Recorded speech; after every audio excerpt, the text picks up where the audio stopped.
मंच पर उपस्थित लखनऊ विश्वविद्यालय और उत्तर प्रदेश के समस्त राज्य विश्वविद्यालयों की कुलाधिपति, उत्तर प्रदेश राज्य की माननीय राज्यपाल मैडम आनंदीबेन पटेल जी, हमारे दैनिक जागरण के राज्य संपादक और इसी विश्वविद्यालय के पूर्व छात्र श्री आशुतोष शुक्ल जी, दैनिक जागरण परिवार से ही देश के लब्ध प्रतिष्ठ तमाम मूर्धन्य विद्वान पत्रकार, जिनमें श्री अनंत विजय जी भी शामिल हैं, जो आज के कार्यक्रम के सूत्रधार हैं। इस सभागार में उपस्थित शहर के अन्य गणमान्य व्यक्तिगण, मेरे विश्वविद्यालय के सहयोगी गण और प्रिय छात्रों, इस हिंदी है हम विषय पर संवादी है कार्यक्रम। अब हिंदी, मैं तो मूल पूर्वांचल की हिंदी जानता हूँ। आशुतोष जी बोलते हैं तो लगता है मध्यांचल की हिंदी बोलते हैं। हमारे विश्वविद्यालय में ही पश्चिमांचल की हिंदी बोलने वाले भी हैं।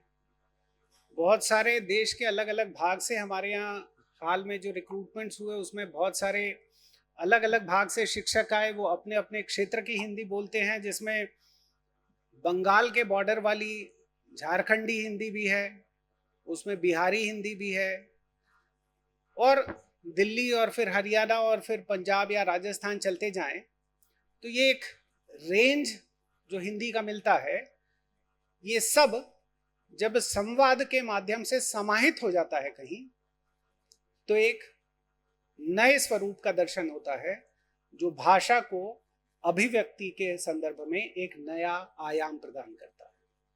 तो मैं बहुत धन्यवाद देता हूं दैनिक जागरण परिवार को कि उन्होंने हमारे जैसे विश्वविद्यालय में, जिसमें हिंदी का एक बहुत ही प्रमुख विभाग है, जिसमें बड़े मूर्धन्य विद्वान हैं जो अलग अलग उसके आयामों पर शोध करते हैं, और लिटरेचर के हमारे बहुत सारे विभाग हैं। संस्कृत है, प्राच्य संस्कृत है, अंग्रेजी है, उर्दू है, अरेबिक है, ओरिएंट पर्शियन है।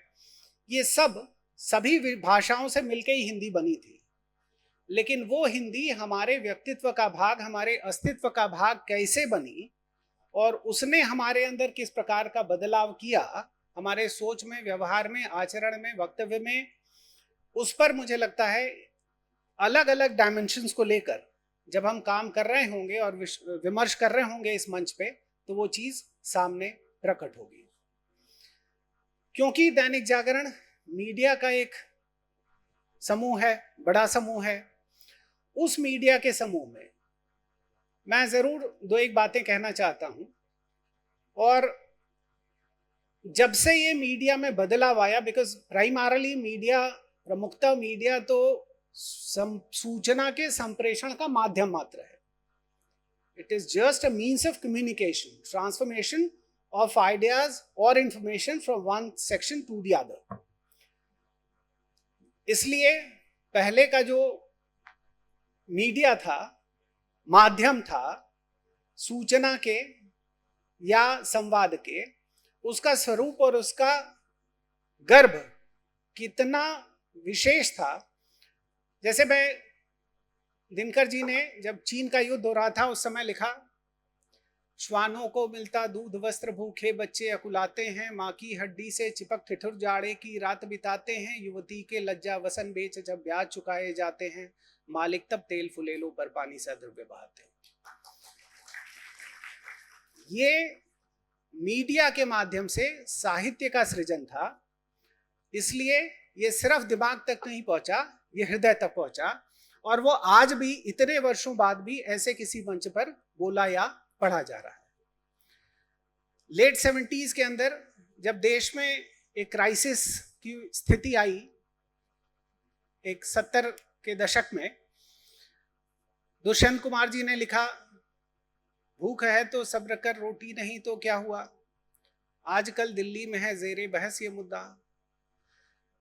जब संवाद, सूचना और समाचार का संप्रेषण इस तरह के भावों से हुआ, तो उसने साहित्य का सृजन किया, और साहित्य की लॉन्जिविटी रही, उसकी शेल्फ लाइफ ज्यादा थी।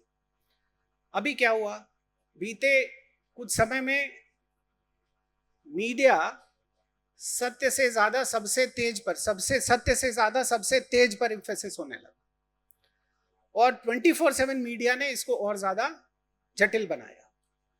अब हमको तत्काल संप्रेषित कर देना है बिना इस बात का वैलिडेशन किए हुए कि इसमें ऑथेंटिसिटी कितनी है, और मार्केट प्रेशर्स, मार्केट फोर्सेस ने इन तमाम चीजों पर बहुत ज्यादा बल दिया।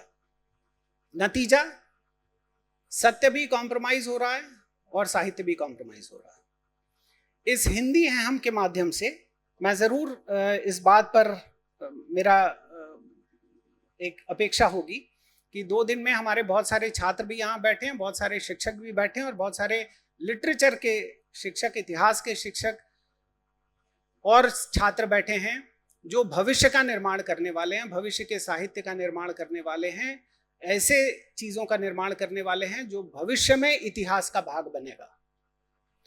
इसके लिए इस बात की मौलिकता, इस बात की सारगर्भता और इसके विभिन्न आयामों पर विशद विमर्श हमको कहाँ लेके जा रहा है, क्या कोई नई सोच पैदा कर रहा है, मुझे लगता है उसमें एक बड़ा कंट्रीब्यूशन होगा। मुझे हमारे सिलेक्शंस कमेटी चल रही है तो मैं उसमें थोड़ा ऑक्यूपाइड हूँ, लेकिन जैसे ही हमको समय मिलेगा उन सत्रों में मैं चाहूँगा कि आशुतोष जी हमको भी अनुमति हो कि मैं सहभागी हूँ, सीखूँ और उसको अपने विश्वविद्यालय में भी उसका हम लोग उसको सीख कर उसका अपने सृजन में इनकॉर्पोरेशन कर सकें, जिससे हमारे साहित्य का बल, हमारे साहित्य का गर्व और ज़्यादा मजबूत हो। बहुत बहुत धन्यवाद, बहुत बहुत आभार।